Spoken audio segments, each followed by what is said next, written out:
ভাবলাম রান্না নেই তাই হয়তো কোনো কাজও নেই, কিন্তু মেয়েদের যে কাজ থাকবে না এমনটা তো হতে পারে না।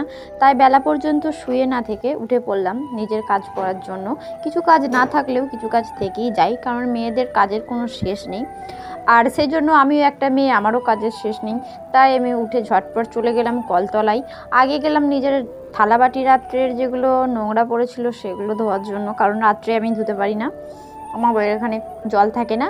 আর দ্বিতীয়ত তারপরে কিছু কাচাকুচি ছিল। আমি হাজারভাবে শুয়ে থাকবো 10টা 11টা পর্যন্ত, কিন্তু 10টা 11টা পর্যন্ত শুয়ে থাকা আমার আর হলো না। তো ফার্স্ট গিয়ে আমি থালাবাটি কটা ধুয়ে নিয়ে আগে সেগুলোকে পরিষ্কার করে নিলাম।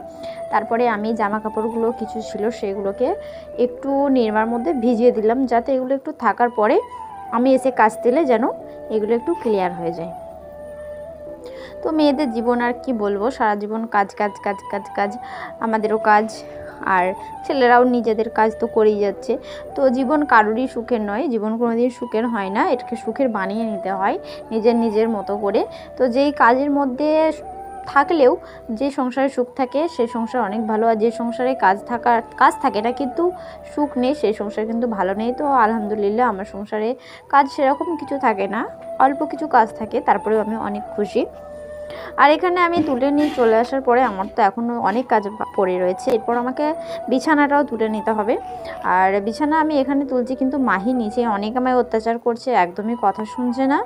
আর ওর কথা হলো এখনও ফোনটা নেবে, সেই জন্য আমাকে ও ডিস্টার্ব করছে আর আমাকে বিছানাটাও তুলতে দিচ্ছে না। তো আমি ওকে উপেক্ষা করি, অনেক কষ্ট করি বিছানাটা তুলে নিলাম। আর তারপর আমি চলে গেলাম যে আমি জামা কাপড়গুলো ভিজিয়ে রেখেছিলাম সেখানে, এগুলো আমায় এখন ধুয়ে নিতে হবে। আর ধুয়ে নিতে হবে বলতে কাচাকুচি করে নিতে হবে। তো আমি এগুলো কেচে নিচ্ছিলাম, আর ওদিকে মাহি আমাকে ডাকছিল, কারণ একটা পোকা বেরিয়েছিল, শুয়োপোকা যেটাকে বলে। তো সাধারণত আমাদের এখানে কতগুলো সর্ষে গাছ হয়েছে, ওইগুলো থেকেই হয়তো শুয়োপোকাগুলো হয়েছে। তো মাহি আমাকে ওই জন্য বলছে যে এখানে শুয়োপোকা হয়েছে। আমি ওকে বললাম কি তুই একটা জুতো পর, তারপরে শুয়োপোকাটা মেরে দে। তো ও তো ভয়ে একদম যেতেই চায় না। তো যাই হোক আমি ওকে বলার পরে ও দেখলাম মেরে দিল। সাহসী খুব একটা নয়, আবার মাঝে মাঝে সাহস দেখিয়েও বসে। যাই হোক এখানে দেখো আমি কাচাকুচিগুলো করে নিলাম, আর এখানে আমি নিজেই জামায় হাতটা মুছে নিলাম, কারণ আমি যে জামা পরি তার 12টা বাজিয়ে দিই, আর যে জামা পরে থাকি তাতেই নোংরা হাতে মুছে নিই।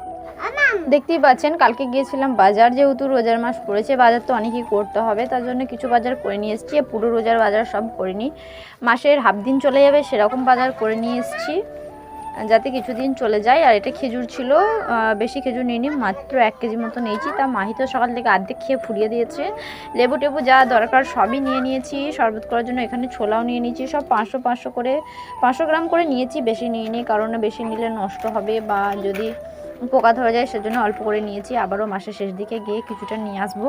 আর কাঁচা লঙ্কা তো সন্ধ্যেবেলায় ভাজাভুজি করলে দিতেই হবে, কারণ রোজা রেখে মুখটা অনেকই খারাপ হয়ে যায়, ভালো লাগে না কিছুই খেতে, তখন ঝাল ঝাল কিছু পেঁয়াজি বা বেগুনি এরকম কিছু খেতে দিলে অনেকেই সবাইকারই রোজাদারদের খুব ভালো লাগে। চিনিও কিছুটা নিয়ে নিয়েছি শরবত করার জন্য, জানি এটাতে হবে না কিন্তু এখন অল্প অল্প নিয়ে এসেছি, পরে আবারও নিয়ে আসবো। তো আজকের মতো ভিডিও এইটুকুই, ভালো লাগলে একটা লাইক করে দেবেন আর পাশে থাকবেন, ফলো করে দেবেন। অনেক ভালো থাকবেন, আল্লাহ হাফিজ।